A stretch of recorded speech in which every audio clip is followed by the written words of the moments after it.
అంటే యాసంగి పంట సాగు చేయాలా వద్దా ఒక తెలియని ఆగమ్య గోచరమైనటువంటి పరిస్థితుల్లో ఇలా మెదక్ రైతులు ఉన్నారు. ముఖ్యంగా గణపురం ఆనకట్టకు ఈ యాసంగి పంటకు ప్రభుత్వం నీళ్లు విడుదల చేస్తుందా చేయదా అని అర్థం కాక రైతులు చాలా కన్ఫ్యూజన్లో ఉన్నటువంటి పరిస్థితి. ఇవాళ మన మెదక్ జిల్లాలో పాపన్నపేట, హవేలీ గన్పూర్, కొల్చారం, మెదక్ రూరల్ మండలాలు ముఖ్యంగా ఈ గణపురం ఆనకట్ట మీదనే ఆధారపడి యాసంగి పంటలు సాగు చేయడం జరుగుతుంది. అయితే సింగూరు ప్రాజెక్టు మరమ్మతు చేయాలనేటువంటి పేరిట ఇవాళ సింగూరు ప్రాజెక్టును మొత్తం కూడా ప్రభుత్వం ఖాళీ చేసింది. ప్రభుత్వం సకాలంలో చర్యలు తీసుకోకపోవడం వల్ల సింగూరు మరమ్మతు పోయిన వేసవి కాలంలో చేసి ఉంటే ఇవాళ యాసంగి పంటలో రైతులకు ఇబ్బంది ఉండేది కాదు. మరి ఇప్పుడు కూడా సింగూరులో దాదాపు 15 టీఎంసీల నీళ్లు ఉన్నాయి. యాసంగి పంటను కాపాడుతూ కూడా సింగూరు ప్రాజెక్టును మరమ్మతు చేయడానికి అవకాశం ఉంది. కానీ ప్రభుత్వానికి చిత్తశుద్ధి లేదు. ఇవాళ రైతుల్ని చాలా కన్ఫ్యూజన్లో పెడతా ఉన్నారు. ఇవాళ చాలా మంది రైతులు కూడా ప్రభుత్వం నుంచి ఏదైనా స్పష్టత ఇస్తారేమో, ఏదైనా ప్రకటన ఇస్తారేమో అని చెప్పి చూస్తా ఉన్నారు. గత 10 సంవత్సరాల్లో బోరుబండి మాయమైపోయింది. నిజానికి సింగూరు ప్రాజెక్ట్ అనేది మెదక్ నిజామాబాద్ ప్రజల హక్కు అని ఎన్నో ఏళ్ల పోరాటం జరిగింది. గౌరవనీయులు కేసీఆర్ గారు ముఖ్యమంత్రిగా ఉన్నప్పుడు సింగూరు వాటర్ను మెదక్ జిల్లాకు, నిజామాబాద్ జిల్లా సాగునీటి కోసం మొదటి ప్రాధాన్యత ఇచ్చింది బీఆర్ఎస్ ప్రభుత్వం. హైదరాబాద్కు అటు కృష్ణా గోదావరి నీళ్లు తెస్తూ సింగూరు నీళ్ల ద్వారా మరి 2 పంటలకు కూడా మెదక్ నిజామాబాద్ జిల్లా ప్రజలకు సాగునీరు అందించింది బీఆర్ఎస్ ప్రభుత్వం. అవసరమైతే కాళేశ్వరం నీళ్లను కూడా మళ్లించి 2 పంటలకు కూడా నీళ్లు అందించింది బీఆర్ఎస్ ప్రభుత్వం. అసలు నేను ఆ రోజు నీటిపారుదల శాఖ మంత్రిగా ఉన్నప్పుడు జీవో ఇచ్చి, యాసంగి పంటకు జీవో ఇచ్చి 3 విడతల్లో ఎన్నెన్ని నీళ్లు ఇస్తామో కూడా పంట సాగు కంటే ముందే జీవో ఇచ్చినాం. హైదరాబాద్కు రావాల్సిన అవసరం లేకుండా, రైతులు ఎదురు చూడకుండా 10 ఏళ్లు 2 పంటలకు నీళ్లు ఇచ్చింది బీఆర్ఎస్ ప్రభుత్వం. కానీ అలా కాంగ్రెస్ వచ్చింది, మళ్లీ కష్టాలు మొదలైనాయి. నేను ఇప్పుడు రాంగా చూసుకుంటూ వచ్చిన కొల్చారంలో, ముంబాజ్పల్లిలో అన్ని బోరుబండ్లు కనబడుతున్నాయి. గతంలో అసలు బోరుబండి అనేది కేసీఆర్ గారి హయాంలో మాయమైంది. యాసంగికి నీళ్లు వస్తాయా రావా అని మా పాపన్నపేట రైతులు, మా హవేలీ గన్పూర్ రైతులు, మా కొల్చారం రైతులు బోర్లు వేసుకుంటా ఉన్నారు. అంటే మళ్ళీ అప్పుల పాలవుతున్నారు రైతుల పరిస్థితి. అంటే మార్పు తెస్తాం అంటే మళ్ళీ ఏం మార్పు తెచ్చిండ్రు? పాత రోజులు తెచ్చిండ్రు. మళ్ళా బోర్ల చుట్టూ రైతులు మళ్ళీ అప్పుల పాలయ్యేటువంటి పరిస్థితి తెస్తా ఉన్నారు. 10 ఏళ్లలో ఒక్కనాడు కూడా బోర్ వేయలే రైతులు. కానీ మళ్ళీ కేసీఆర్ పాలన పోయింది, కాంగ్రెస్ పాలన వచ్చిందంటే మళ్ళీ బోరు బండ్లు వచ్చినాయి. మళ్ళీ బోర్లు వేసేటువంటి ఇబ్బందులు, బాధలు ఇవాళ రైతులకు వస్తా ఉన్నాయి. మొన్న ఒక రైతు కూడా ఫోన్ చేసిండు, దుర్గయ్య అనే రైతు నాకు పాపన్నపేటకెళ్ళి, సార్ నీళ్లు వస్తాయా రావా అని నన్ను అడుగుతుండు. ఏం చెప్పాలి? కాంగ్రెస్ పాలనలో ఏం అర్థమైతలేదు సార్, మేము నారు పోసుకోవాలన్నా వద్దా సార్, ఎట్లా సార్ అని దుర్గయ్య అనే రైతు నాకు ఫోన్ చేసి పాపన్నపేటకెళ్ళి అడుగుతా ఉన్నాడు. అంటే ఎంత గందరగోళంలో ఈ ప్రభుత్వం ఉన్నది. మీరు రైతులకు స్పష్టత అయ్యారా? ఈ పాటికి నార్లు పోసేసి నారు పెరుగుతుంది, ఇంకా రేపో మాపో నాట్లు వేసే కాలం వచ్చింది. కానీ ఇంతవరకు ఇలా ఒక కన్ఫ్యూజన్లో ఉంచారు. అంటే అసలు చెప్పుకునే దిక్కు లేదు. ఎవరు రైతుల బాధ వినే పరిస్థితి లేదు ఇక్కడ. ఈ ప్రభుత్వం మొద్దు నిద్రపోతా ఉంది. రైతులకు స్పష్టత ఇచ్చేటువంటి పరిస్థితి లేదు. అందువల్ల మేము ప్రభుత్వాన్ని డిమాండ్ చేస్తా ఉన్నా, తక్షణమే రైతులకు యాసంగి పంటకు నీళ్ల విషయంలో స్పష్టత ఇవ్వండి. లేదంటే క్రాప్ హాలిడే ప్రకటించి రైతులకు నష్టపరిహారం అని ఇవ్వండి, డబ్బులు ఇవ్వండి. ఇది గవర్నమెంట్ ఫెయిల్యూర్. అయితే నీళ్లు ఇవ్వండి, నీళ్లు ఇవ్వకపోతే నీళ్లు ఇవ్వలేకపోతున్నామని ప్రజలకు, రైతులకు స్పష్టత ఇచ్చి ఎకరానికి ఎంత ఇవ్వాలనో రైతులకు డబ్బులైనా ఇచ్చి రైతులను ఆదుకోండి. కన్ఫ్యూజన్ లో ఏమైందంటే టైం పోతున్నది. నారు వేయాలా వద్దా, నాట్లు వేయాలా వద్దా, ఈ కన్ఫ్యూజన్ లో రైతులు బోర్లేసి మోటార్లు పెట్టి అప్పులపాలైతా ఉన్నారు. తక్షణమే సింగూరు జలాల విషయంలో రైతులకు స్పష్టత ఇవ్వాలని, సాగునీటిని విడుదల చేసి రైతాంగానికి 3 విడతల్లో నీళ్లిచ్చి యాసంగి పంటకు సాగునీరు అందించాలని డిమాండ్ చేస్తున్నాం. ఒకవేళ ఇవ్వలేని పక్షంలో స్పష్టమైన ప్రకటన ఇచ్చి రైతులకు మరి నష్టపరిహారం అందించాలని చెప్పి రైతుల పక్షాన బీఆర్ఎస్ పార్టీ పక్షాన ఈరోజు మేము డిమాండ్ చేస్తా ఉన్నాం. ఈ ప్రభుత్వమే రైతు వ్యతిరేక ప్రభుత్వం. ఈ ప్రభుత్వం వచ్చిన తర్వాత అడుగడుగునా రైతుల కష్టాలు పెడతా ఉన్నారు. పోయిన వానకాలంలో యూరియా దొరకలేదు, పోయిన వానకాలంలో జనుము జీలుగు విత్తనాలు దొరకలేదు. రైతులను రకరకాల ఇబ్బంది పెడుతున్నారు. ఇదే మెదక్కు వచ్చిన ముఖ్యమంత్రి గారు ఏడుపాయల అమ్మవారి మీద ప్రమాణం చేసి, మెదక్ చర్చి మీద ప్రమాణం చేసి రుణమాఫీ చేస్తా 15 ఆగస్టు కల్లా అన్నాడు. ఎన్ని 15 ఆగస్టులు పోయినాయి రేవంత్ రెడ్డి? ఎందుకు ఈ రోజుకు రుణమాఫీ పూర్తి కాలేదు? కేవలం 40% మంది రైతులకు మాత్రమే రుణమాఫీ జరిగింది.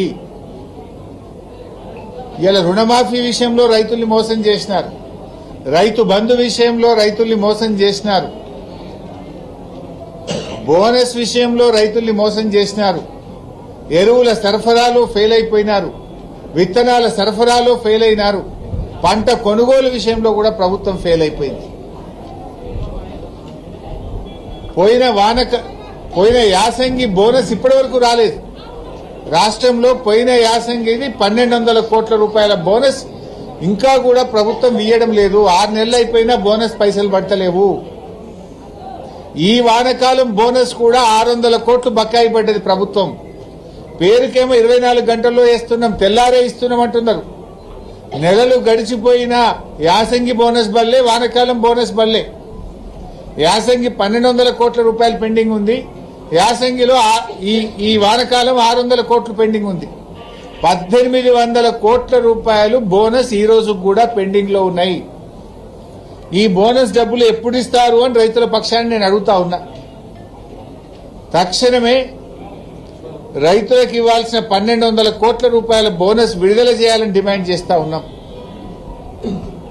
ఇప్పుడు యాసంగి కూడా రైతు బంధు ఎప్పుడు ఇస్తారు? ఇంకా ఆల్రెడీ పంట సీజన్ స్టార్ట్ అయింది.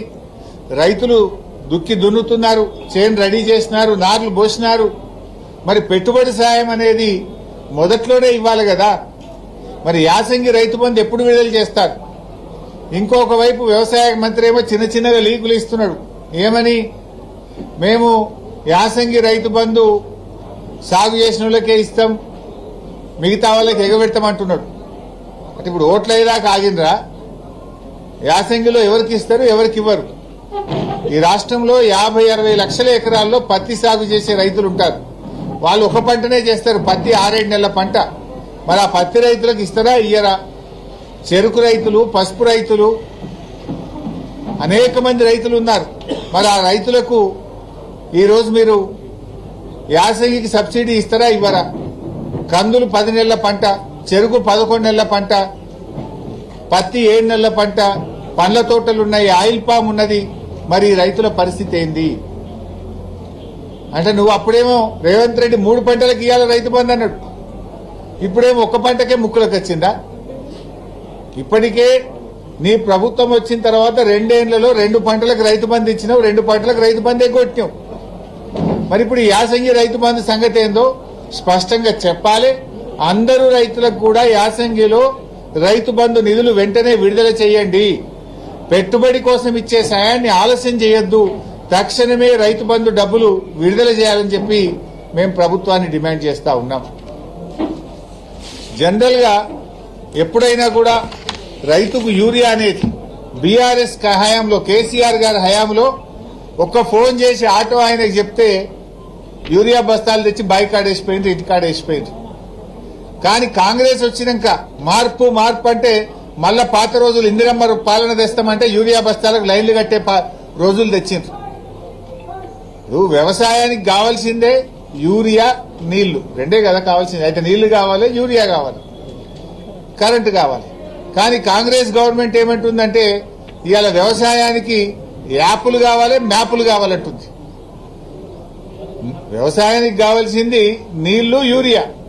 కానీ కాంగ్రెస్ ఏమంటుంది? యాపులు, మ్యాపులు కావాలంటుంది. ఇది ఎట్లుందంటే ఆడలేక ఓడ మధ్యలో అన్నట్టు యూరియా సరఫరా చేయడం చేతగాక ఈ ప్రభుత్వం దొంగ నాటకాలు ఆడుతా ఉంది. మళ్ళీ ఇప్పుడు మ్యాపులు, యాపుల పేరిట రైతుల ఉసురు పోసుకుంటా ఉన్నారు. ఇది ఒక అనాలోచితమైన చర్య, ఒక తుగ్లక్ చర్య. తక్షణమే దీనిని విరమించుకోవాలని చెప్పి బీఆర్ఎస్ పార్టీ పక్షాన, రైతుల పక్షాన డిమాండ్ చేస్తా ఉన్నాం. ఒకవైపేమో యూరియా సరఫరా పెరిగిందని బీజేపీ నాయకులు చెప్తారు, రాష్ట్ర ప్రభుత్వ ముఖ్యమంత్రి, వ్యవసాయ మంత్రి చెప్తారు. సరఫరా పెరిగిందంటారు, స్టాక్ ఉన్నదంటారు. మళ్ళీ యాపులు, మ్యాపులు ఎందుకు రైతుల ఉసురు పోసుకుంటారు? ఎన్నిసార్లు తిరగాలి రైతు వ్యవసాయం చేయాలన్నా? ఈ యాప్ల చుట్టూ, మ్యాప్ల చుట్టూ, అధికారుల చుట్టూ తిరగాలన్నా?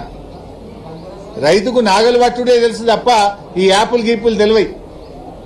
రైతుకు ఈ సోషల్ మీడియాతోని రైతులకు ఇవన్నీ ఇబ్బందులు పెట్టడం కరెక్ట్ కాదు. అందరికీ స్మార్ట్ ఫోన్లు ఉన్నాయి, చాలా చోట్ల నెట్వర్క్ ఉండదు. మరి కౌలు రైతుల పరిస్థితి ఏంది? ఇప్పుడు ఏమంటుంది ప్రభుత్వం? ఒరిజినల్ రైతట కౌలు రైతుకు కౌలు ఇచ్చినట్టు రాసిస్తే అప్పుడే కౌలు రైతుకు యూరియా ఇస్తారట. మళ్ళా టెనెన్సీ యాక్ట్ ఉంది, అసలు వాడు కౌలు ఇచ్చినే బంద్ పెడతాడు. అంటే లక్షలాది మంది కౌలు రైతుల భవిష్యత్తు ప్రశ్నార్థకమైతుంది. టెనెన్సీ యాక్ట్ తో, ఇప్పుడు మీరు తెచ్చిన కొత్త చట్టాలతో ఇప్పుడు మీరు ఈ లింకులు పెడితే రేపు కౌలుకిచ్చుడే బంద్ అయిపోయే ప్రమాదం ఉన్నది. ఆనాడేమో పెద్ద పెద్ద మాటలు మాట్లాడినరు. ఏ కౌలు రైతుకు కూడా మేము రైతు బంధు ఇస్తాం, కౌలు రైతులకు పంట నష్టపరిహారం ఇస్తాం, రైతుకి ఇస్తాం, కౌలు రైతుకి ఇస్తామన్నారు. గెలువంగానే మాకు సంబంధం లేదు, రైతు కౌలు రైతు చూసుకోవాలన్నారు.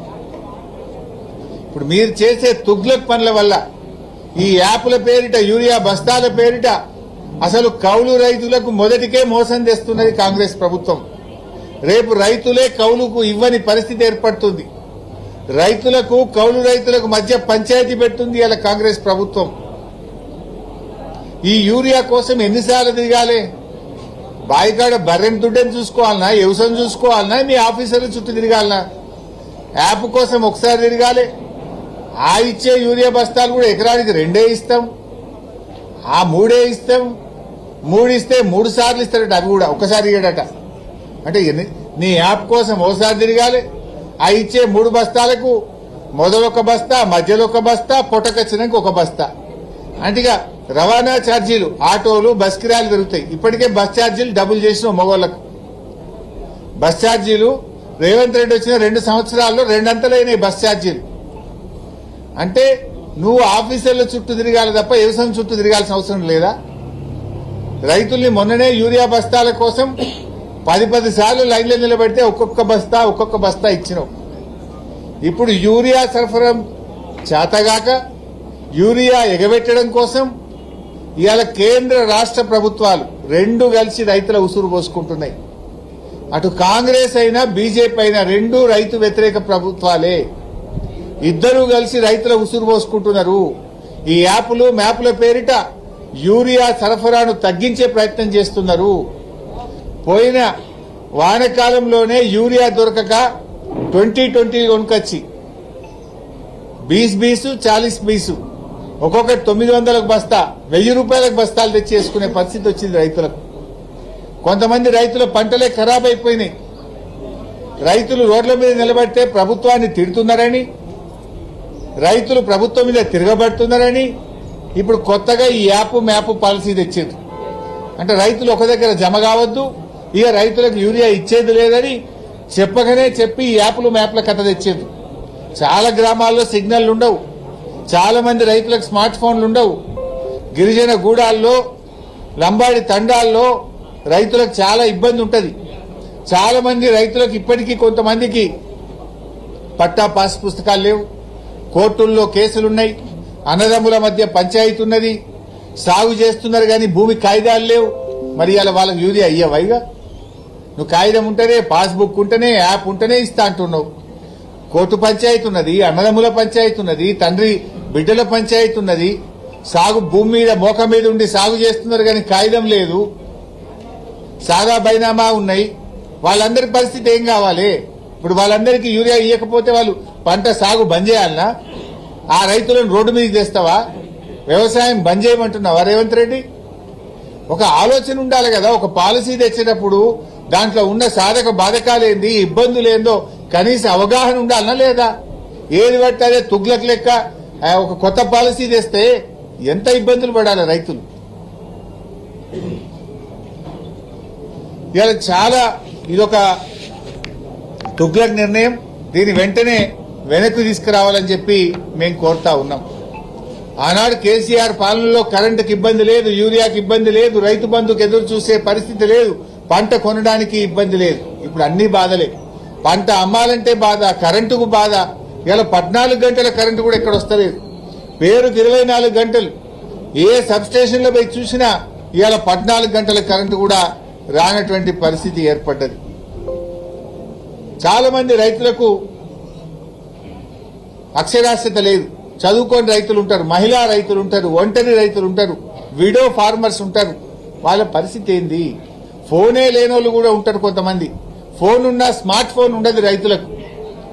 నువ్వు యాప్ల కథ పెట్టి ఏం ఇబ్బంది పెడుతున్నావు? ఇదివరకు కూడా ఈ పత్తికి అట్లే చేశారు, కపాస్ యాప్ అని ఆ బీజేపీ వాళ్ళు తెచ్చారు. బీజేపీ వాళ్ళేమో కపాస్ యాప్ పెట్టి పత్తి రైతులను ముంచిండ్రు. కాంగ్రెస్ వాళ్ళేమో ఇప్పుడు ఎరువుల కోసం యాప్ పెట్టి వీళ్ళు కూడా అందరు రైతుల్ని ముంచే ప్రయత్నం చేస్తా ఉన్నారు. ఇది దయచేసి ప్రభుత్వం తక్షణమే ఈ యాప్ల నాటకాలు బంద్ చేయాలి. గతంలో మాదిరిగా దుకాణాలలో రైతులకు అవసరమైన యూరియా అందించాలని చెప్పి మేము డిమాండ్ చేస్తా ఉన్నాం. 4 సూటి డిమాండ్లు పెడుతున్నాం ప్రభుత్వానికి.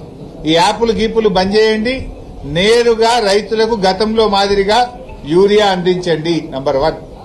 నంబర్ 2, రుణమాఫీ కాని రైతులందరికీ తక్షణమే రుణమాఫీ డబ్బులు చెల్లించండి. నంబర్ 3, బోనస్ పోయిన యాసంగి 1200, ఇప్పుడు వానకాలం 600, 1800 కోట్ల రూపాయల బోనస్ డబ్బులు వెంటనే చెల్లించండి. నంబర్ 4, యాసంగి పంట రైతు బంధు ఎలాంటి షరతులు లేకుండా, కోతలు లేకుండా అందరూ రైతులకు తక్షణమే రైతు బంధు నిధులు విడుదల చేయాలని చెప్పి రైతుల పక్షాన్ని డిమాండ్ చేస్తున్నాం. నంబర్ 5, మెదక్ జిల్లా గణపురం ఆనకట్టు రైతులకు పంట సాగుకు నీళ్లు విడుదల చేస్తూ స్పష్టమైన ఉత్తర్వులు జారీ చేసి రైతులకు స్పష్టత ఇవ్వాలని రైతుల పక్షాన్ని డిమాండ్ చేస్తున్నాం. Thank you. మిగతా ఈ పొలిటికల్ అక్కడ అందులో మాట్లాడుతున్నాం. ఇంకా